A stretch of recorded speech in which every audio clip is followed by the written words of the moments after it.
Fala pessoal, tudo bem com vocês? Sou a professora Érica Herculino. Estou aqui com questões da banca IDECAM. Foram questões da prova de professor da Educação Básica 2, Educação Infantil, Ensino Fundamental até o quinto ano, EJA da Prefeitura de Leopoldina, Minas Gerais. Foram as questões específicas e eu trouxe para a gente estudar e também aprimorar os nossos conhecimentos. E nessas questões, eles cobraram o PPP, Planejamento, Estatuto da Pessoa com Deficiência e sobre a pedagogia histórico-crítica. São esses assuntos que foram cobrados nas questões específicas. Vamos lá? Então, uma das primeiras perguntas foi: a filosofia que embasa a pedagogia histórico-crítica é o materialismo histórico-dialético, este preconizado por Marx. Com base na citação, é incorreto afirmar que. Então, veja que a banca está pedindo a resposta errada, a alternativa que está errada. Então, vamos ler. O princípio básico da lógica dialética é a afirmação.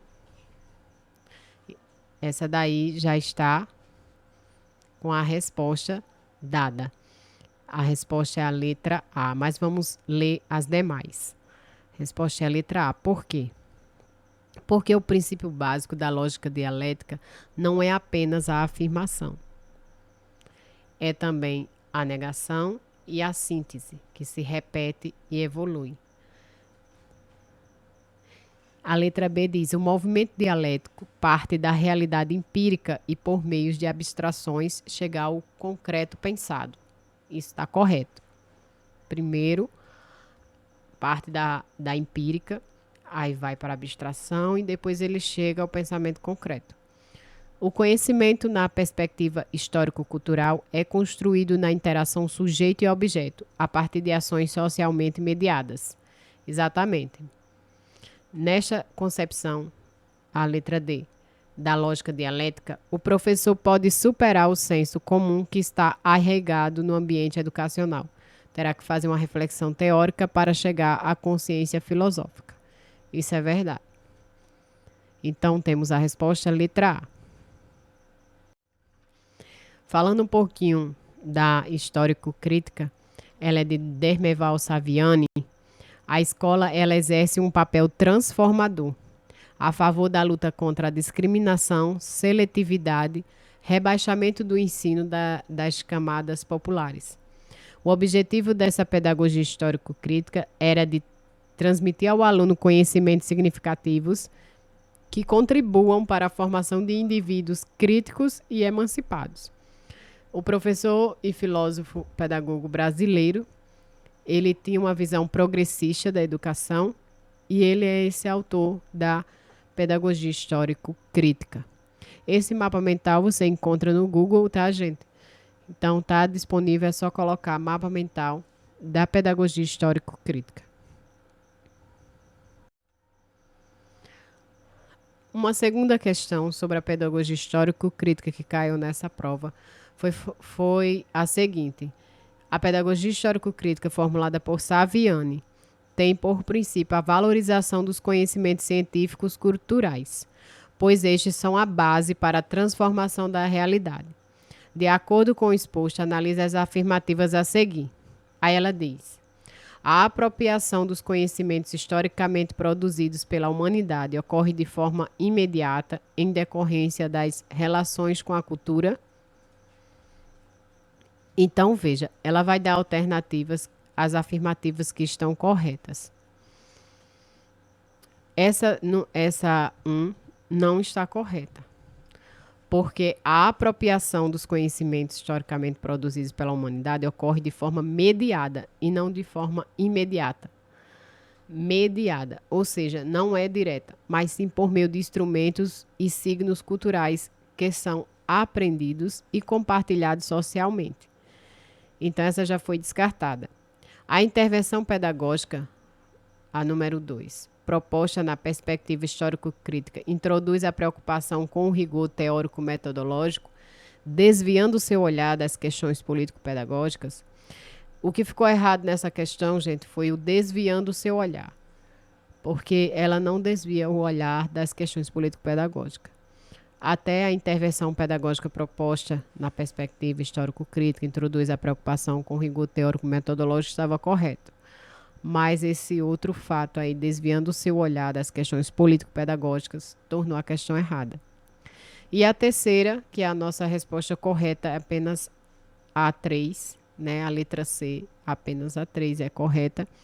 O rigor epistemológico que a pedagogia histórico-crítica atribui à perspectiva de formação docente e discente mediante os processos de ensino-aprendizagem confere a esta uma consistência metodológica segura para a compreensão do movimento dialético nos procedimentos didático-pedagógicos. E isso está correto. Uma terceira questão foi sobre o projeto político-pedagógico. Ela diz que ele é o plano global da instituição e possui diversas finalidades. Entre elas, qual que não é finalidade aqui no projeto político-pedagógico? Aí ela diz a letra A fragmentação do grupo para enfrentar conflitos. Letra B, o fato de ser um instrumento de transformação da realidade. Sim, ela é um instrumento de transformação da realidade do PPP. O envolvimento do conjunto de pessoas em torno de uma mesma causa, sim, todos estão ali envolvidos numa mesma causa. O resgate da intencionalidade da ação para assim possibilitar a ressignificação do trabalho. Então, a questão correta, a resposta correta é a letra A, que é a que está errada, está dizendo exceto. Por quê? Porque a fragmentação da sociedade refere-se à divisão de uma sociedade. E ali eles não estão para ficar divididos, mas envolvidos numa mesma causa, quando estão elaborando ali o projeto político-pedagógico. Não é verdade? Vamos lá. Então, o projeto político-pedagógico, P de projeto, planejamento, P de político, comunidade escolar e P de pedagógico, aprendizagem. Ele respeita os sujeitos como cidadãos com direitos à proteção e participação social. É um dos meios para assegurar uma escola democrática para todos e de qualidade social. Define diretrizes, metas, métodos para atingir os objetivos. É um documento de construção coletiva da identidade da escola. O projeto político-pedagógico é um documento norteador dentro da escola. É um documento que traz os objetivos, diretrizes e ações do processo escolar a ser desenvolvido e vislumbra a democracia e a participação coletiva. Ele ainda diz que o projeto é de reunião de propostas que tem como objetivo a realização de uma ação político por decidir as atividades e os projetos que serão desenvolvidos pela escola, e pedagógico, experiências significativas, vivencia democrática, delimita o rumo e o caminho. Estes também são mapas mentais que você encontra facilmente acessando pelo Google. O projeto político-pedagógico é a identidade da escola, tá, gente? Projeto de planejamento, político de social, realidade e contexto, pedagógico de aprendizagem. Eu estou trazendo esses itens, é como se estivesse repetindo, né? Mas dando ênfase ao que vem a ser o PPP, para você ficar bem ligadinho. Princípios: igualdade, liberdade, qualidade, gestão democrática e valorização do magistério. E características: ele não deve ser arquivado, deve ser vivenciado, intencional, explícito, coletivo, compromisso sociopolítico, democrático, formação cidadã, participativo, dinâmico e inacabado. Então, gente, são palavrinhas chaves com relação ao projeto político-pedagógico. Ainda temos aqui um mapa mental que eu também encontrei aqui nas pesquisas. Bem amplo, falando sobre ele ser a gestão democrática, que requer um enfrentamento da exclusão, da marginalização. Ele busca a transformação, alicerça o trabalho pedagógico, ampara a lei, é amparado pela lei, né, a LDB, de 9.394/96, pressupõe o mundo, a escola, o homem, a sociedade. Ele também é participativo, né? Participação efetiva, exige a participação efetiva de professores, de alunos, de pais, de comunidade. interfere na realidade, né, do aluno e supõe a reflexão, a discussão e a organização escolar. Certo.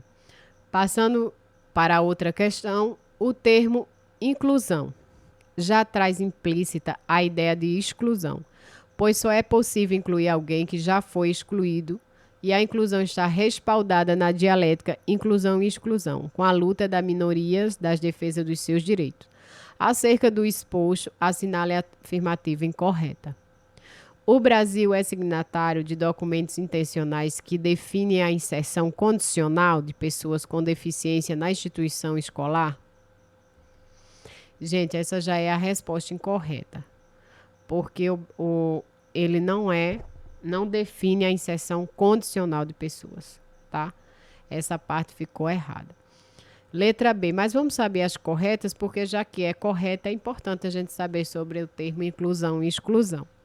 A inclusão também passa por mudança na constituição psíquica do homem para o entendimento do que é a diversidade humana. E a inclusão depende de mudança de valores da sociedade e a vivência de um novo paradigma que não se faz com simples recomendação técnicas. A ideia de uma sociedade inclusiva é fundamentada numa filosofia que reconhece e valoriza a diversidade como característica inerente à constituição de qualquer sociedade. Certinho. Vamos para a próxima. Então, pessoal, falando sobre inclusão e exclusão, não tem como não falar um pouquinho do Estatuto da Pessoa com Deficiência. Eu achei super importante trazer um pouquinho do que fala o Estatuto para a gente se ligar aí nas nossas provas. E o Estatuto da Pessoa com Deficiência é destinado a assegurar e a promover em condições de igualdade o exercício e o direito e das liberdades fundamentais por pessoa com deficiência, visando a sua inclusão social e cidadania. Neste artigo 2, considera-se pessoa com deficiência aquela que tem impedimento de longo prazo de natureza física, mental, intelectual ou sensorial, o qual, em interação com uma ou mais barreiras, pode obstruir sua participação plena e efetiva na sociedade em igualdade de condições com as demais pessoas. A avaliação da deficiência, quando necessária, será biopsicossocial, realizada por equipe multiprofissional e interdisciplinar e considerará os impedimentos nas funções e nas estruturas do corpo, os fatores socioambientais, psicológicos e pessoais, a limitação no desempenho de atividades e a restrição de participação. Para fins de aplicação desta lei, considera-se a acessibilidade, que é a possibilidade e condição de alcance para utilização com segurança e autonomia de espaços, mobiliários, equipamentos urbanos, edificações, transportes e etc., e o desenho universal, que é a concepção de produtos, ambientes, programas e serviços a serem usados por todas as pessoas sem necessidade de adaptação ou de projeto específico, incluindo os recursos de tecnologia assistiva. E a tecnologia assistiva ou ajuda técnica, produtos e equipamentos, dispositivos, recursos, metodologias, estratégias, práticas e serviços que objetivem promover a funcionalidade relacionada à atividade e à participação da pessoa com deficiência ou com mobilidade reduzida, visando a sua autonomia, independência, qualidade de vida e inclusão social. As barreiras, qualquer entrave, obstáculo, atitude ou comportamento que limite ou impeça a participação social da pessoa, bem como o gozo, a fruição e o exercício de seus direitos à acessibilidade, à liberdade de movimento e de expressão, à comunicação, ao acesso à informação, à compreensão, à circulação com segurança, entre outros, classificados em barreiras urbanísticas, barreiras arquitetônicas, barreiras nos transportes, barreiras na comunicação e na informação, barreiras atitudinais e barreiras tecnológicas. Esses são os exemplos das barreiras, tá certo? A comunicação também É uma forma de interação dos cidadãos que abrange, entre outras opções, as línguas, inclusive a língua brasileira de sinais, né, a Libras, a visualização de textos, o Braille, o sistema de sinalização ou de comunicação tátil, os caracteres ampliados, os dispositivos multimídia, assim como a linguagem simples, escrita e oral, os sistemas auditivos e os meios de voz digitalizados, e os modos, meios e formatos aumentativos e alternativos de comunicação, incluindo as tecnologias da informação e das comunicações. As adaptações razoáveis, que seja as modificações ajustáveis, necessária, adequada, que não acarrete ônus desproporcional e indevido, quando requeridos em cada caso. Os elementos de urbanização, qualquer componente de obra de urbanização, tais como referentes à pavimentação, saneamento, encanamento para esgoto, distribuição de energia elétrica, de gás, iluminação pública, serviços de comunicação, abastecimento e distribuição de água, paisagismo e os que materializam as indicações do planejamento urbanístico. Os mobiliário urbano, que é o conjunto de objetos existentes nas vias e nos espaços públicos, superpostos ou adicionados aos elementos de urbanização ou de edificação. Então, veja, tem a pessoa com mobilidade reduzida, residências inclusivas também, se faz necessário, a moradia para a vida independente da pessoa com deficiência, uma moradia com estrutura adequada, atendimento pessoal, pessoa membro ou não da família que com ou sem remuneração assiste ou presta cuidado básico e essenciais à pessoa com deficiência nos exercícios de suas atividades diárias. O profissional de apoio escolar, a pessoa que exerce a atividade de alimentação, higiene e locomoção do estudante com deficiência e atua em todas as atividades escolares nas quais se fizer necessária. O acompanhante, aquele que acompanha a pessoa com deficiência, podendo ou não desempenhar as funções de atendente pessoal.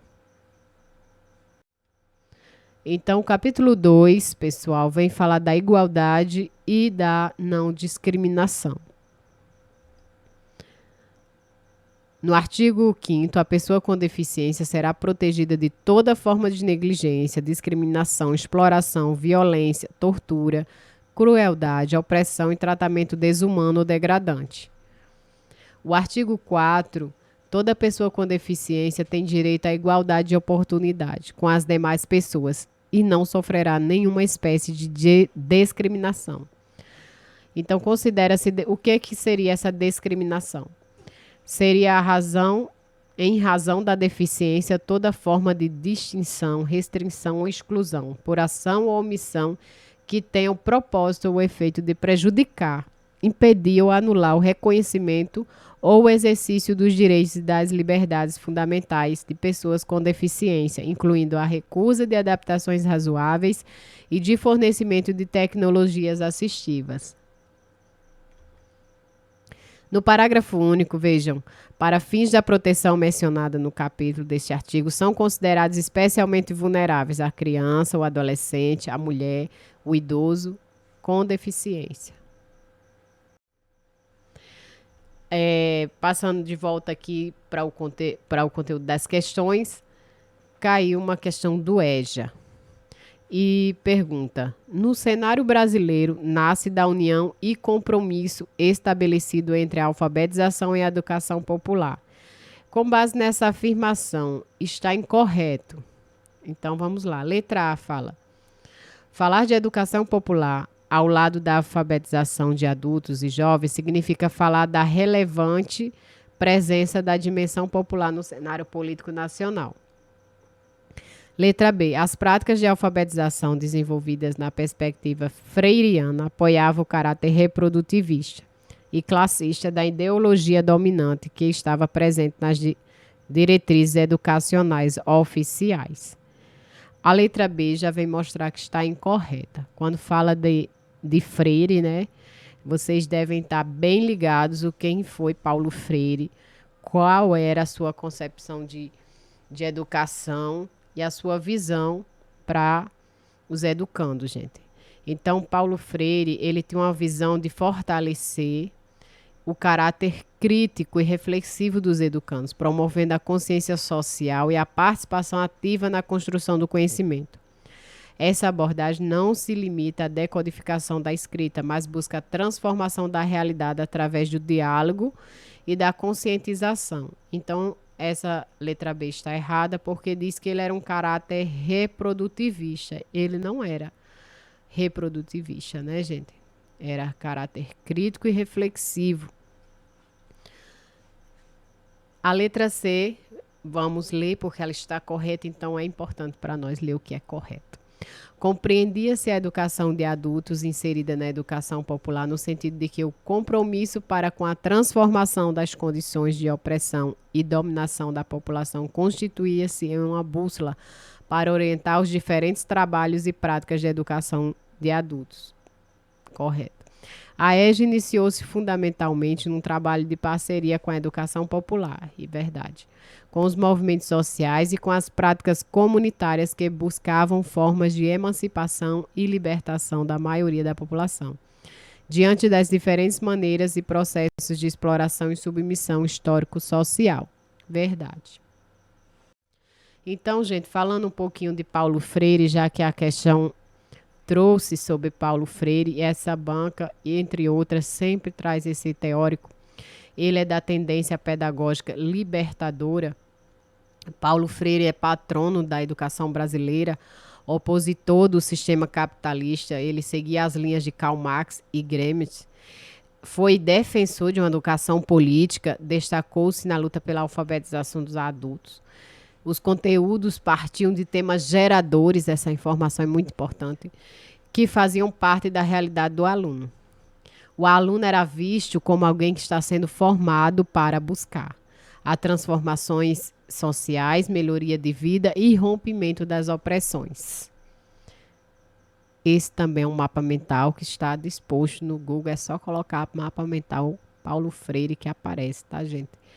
Por isso que às vezes vocês perguntam se o material está disponível, mas está bem acessível, é só colocar no Google Mapa Mental Paulo Freire.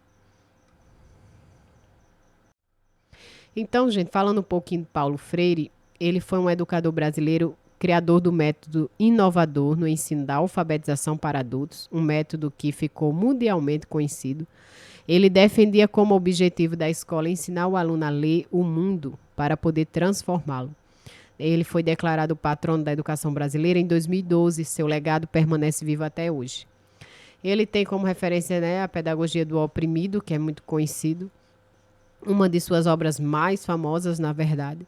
Ele justificava a necessidade de sua obra para a educação como prática da liberdade. Ensinar, aquela frase bem conhecida dele, ensinar não é transferir conhecimento. A concepção bancária não auxilia o desenvolvimento do aluno. E também a questão falava sobre o EJA. Então, trouxe aqui um mapa mental do EJA para vocês entenderem. O EJA, ele possui 3 tipos de funções: reparadora, equalizadora, qualificadora. Reparadora para todos e garantindo um bem social e simbolicamente importante, a valorização do percurso escolar. Equalizadora porque garante o retorno ao universo escolar, né? Aquelas pessoas estão retornando a estudar novamente. Qualificadora para toda a vida. Quando as demais não forem necessárias, será a única função do EJA. O objetivo propõe a democratização do ensino básico por todo o Brasil. O EJA é uma modalidade de ensino criada pelo governo federal para jovens, adultos e idosos que não tiveram acesso à educação na idade apropriada. E é dividida em 2 etapas. O ensino fundamental para jovens a partir de 15 anos, que não concluíram do 1º ao 9º ano, duração média de 2 anos para a conclusão, e o ensino médio, que no mínimo deve ter 18 anos para estar se matriculando, e concluído o ensino fundamental. A duração é até 18 meses para a conclusão. Trouxe mais uma questão sobre o EJA nesta prova, falando que ela é uma modalidade de ensino complexa, porque envolve dimensões que transcendem a questão educacional. De acordo com o exposto, analise as afirmativas para colocar verdadeiro e falso. Eu já vou colocar aqui a sequência que está correta, tá certo, gente? Para a gente ir vendo. A ideia da pessoa analfabeta como dependente tomou força com o período que preconizava a República. Verdade. Com o início do século XX, houve uma grande mobilização social que pretendia exterminar o analfabetismo. Verdade. Em 1934 foi criado o Plano Nacional de Educação, que previa um ensino primário integral, obrigatório e gratuito, estendido aos adolescentes de até 16 anos. Essa afirmação é falsa. O governo militar criou o Movimento Brasileiro de Alfabetização com o objetivo de alfabetizar funcionalmente e promover uma educação continuada. Verdade. Atualmente, a EJA procura restabelecer a ideia de que as pessoas que não são alfabetizadas são responsáveis por sua situação. Não, não é verdade. Elas são responsáveis por sua situação de analfabetismo e pela situação de subdesenvolvimento no Brasil. Não é assim, pensado assim, falso. A Constituição Federal determina como um dos objetivos do Plano Nacional de Educação a integração de ações do poder público que conduz à erradicação do analfabetismo. Trata-se de tarefas que exigem uma ampla mobilização de recursos humanos e financeiros por parte do governo e da sociedade. São objetivos ou metas desse plano. Então, são objetivos e metas a erradicação do analfabetismo, universalização do atendimento escolar, melhoria da qualidade do ensino, a formação para o trabalho, a promoção humanística, científica e tecnológica do país, estabelecimento de metas de aplicação de recursos públicos em educação como proporção do produto interno bruto. Vamos ver aqui as alternativas. Apoiar financeira e institucionalmente a pesquisa na área de educação à distância. Estimular universidades e organizações não governamentais a oferecer cursos dirigidos à terceira idade. Sempre que possível, associar o ensino fundamental para jovens e adultos à oferta de curso básico e formação profissional. Reestruturar, criar e fortalecer nas secretarias estaduais e municipais de educação setores próprios incumbidos de promover a educação de jovens e adultos? Então, a resposta é a letra A. Tá certo, gente? Essa está incorreta. Não tem falando de apoiar essa pesquisa na área de educação à distância. Essa não condiz aqui, no artigo 214. Tá certo? A escola nunca educará sozinha, de modo que a responsabilidade educacional da família jamais cessará. Uma vez escolhida a escola, a relação com ela apenas começa. É preciso diálogo entre escola, pais e filhos. De acordo com o exposto, analise as afirmativas a seguir. A escola deve exercer sua função educativa junto aos pais, discutindo, informando, orientando sobre os mais variados assuntos para que, em reciprocidade, a escola e a família possa proporcionar um bom desempenho escolar e social às crianças. O papel dos educadores é dar continuidade ao trabalho da família, criando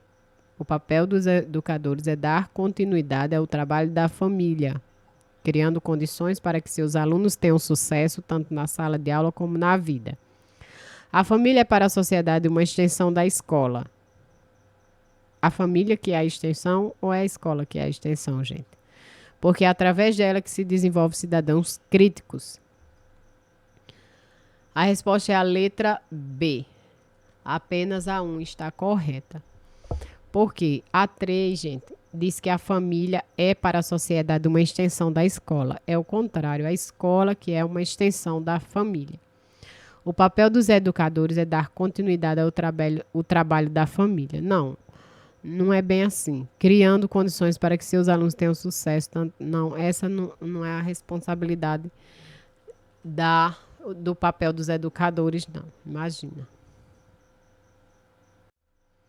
A ação pedagógica é também política, pois visa formar cidadãos, e esta ação será assumida do projeto político-pedagógico, já que o mesmo oferece a identidade da escola. Com base na citação, a banca está pedindo a incorreta de novo. Essa banca gosta de pedir a incorreta, misericórdia. Analisar o papel da escola dentro de uma determinada sociedade implica reconhecer a educação como um ato político? B. O projeto político-pedagógico não é apenas um conjunto de objetivos, metas e procedimentos arquivados para cumprir as tarefas burocráticas. Esse do projeto político-pedagógico a gente viu, né? Que ele não é apenas um conjunto de objetivos, metas e procedimentos arquivados. Não, ele não fica arquivado. A gente viu que ele não é para ficar arquivado, ele fica sempre, você precisa estar indo lá, vê-lo e mudando e transformando conforme o decorrer o andamento da escola, né? O projeto político-pedagógico deve ser disponibilizado, construindo e reconstruindo por todos aqueles que participam da comunidade escolar e querem efetivamente uma mudança. Isso, o projeto político-pedagógico está incluindo a todos para participar, né? A comunidade, pais, professores, a gente viu essa parte, está correto. Ao conter em si uma concepção de sociedade de homem, de cultura e conhecimento, a educação essencialmente afirma-se na existência de uma neutralidade no fazer pedagógico. Gente, a resposta errada é a resposta letra D, porque não é. Afirma-se a existência de uma neutralidade, não é neutro. O projeto político-pedagógico ele não é neutro. O papel da escola não é neutro. Então, quando cai essa palavra, observem bem, tá certo? As demais está correto. Mais uma questão, essa sobre planejamento. Segundo Padilha, planejamento é o processo de decisão sobre a atuação concreta dos professores no cotidiano de seu trabalho pedagógico. Envolve as ações e situações em constante interações entre professor e aluno e entre os próprios alunos. Na construção do projeto de ensino-aprendizagem, alguns elementos devem ser considerados. Aí ela pede a errada novamente, exceto... Letra A, conservação das visões parciais do planejamento. A integração, letra B, do trabalho da escola, do curso e da área específica. A diferença entre a contingência e a necessidade de um conteúdo e do conhecimento. Letra D, a clareza que o projeto político-pedagógico é uma grande referência para todos os projetos da escola. Resposta correta é a letra A. A letra A está errada porque diz que ela dá uma visão parcial do planejamento. E com uma conservação da visão parcial. Essa frase ficou errada. Quando você já acha a frase um pouco estranha, você já grifa e lê as demais para ver se tem algo errado com as outras. Veja, a outra diz que a integração do trabalho da escola, do curso e da área específica. Sim. A diferença entre a contingência e a necessidade de um conteúdo e do conhecimento. Sim. A clareza que o projeto político-pedagógico é uma grande referência. Sim. O projeto político-pedagógico é uma grande referência, com clareza, é claro. Então, a que estava errada era essa da visão parcial. Então, gente, eu trouxe aqui para finalizar os níveis de planejamento. Temos o planejamento educacional, que é também denominado planejamento do sistema de educação. É o de maior abrangência, corresponde ao planejamento que é feito em nível nacional, estadual ou municipal, incorpora e reflete grandes políticas educacionais. Temos o planejamento escolar, o planejamento da escola, que é a atividade que envolve o processo de reflexão, de decisões sobre a organização, o funcionamento e a proposta pedagógica da instituição. É um processo de racionalização, organização e coordenação da ação docente, articulando a atividade escolar e a problemática do contexto social. E temos o planejamento curricular, que é o processo de tomada de decisões sobre a dinâmica da ação escolar e previsão sistemática e ordenada de toda a visão escolar do aluno. Portanto, essa modalidade de planejar constitui um instrumento que orienta a ação educativa na escola, pois a preocupação é com a proposta geral das experiências da aprendizagem que a escola deve oferecer aos estudantes, através dos diversos componentes curriculares. Veja que são referências de Vasconcelos e de Libânio. O planejamento de ensino é o processo de decisão sobre a atuação concreta dos professores no cotidiano de seu trabalho pedagógico, envolvendo as ações e situações em constante interações entre professor e aluno e entre os próprios alunos. Obrigado, pessoal, por assistir. Até a próxima aula. Tchau.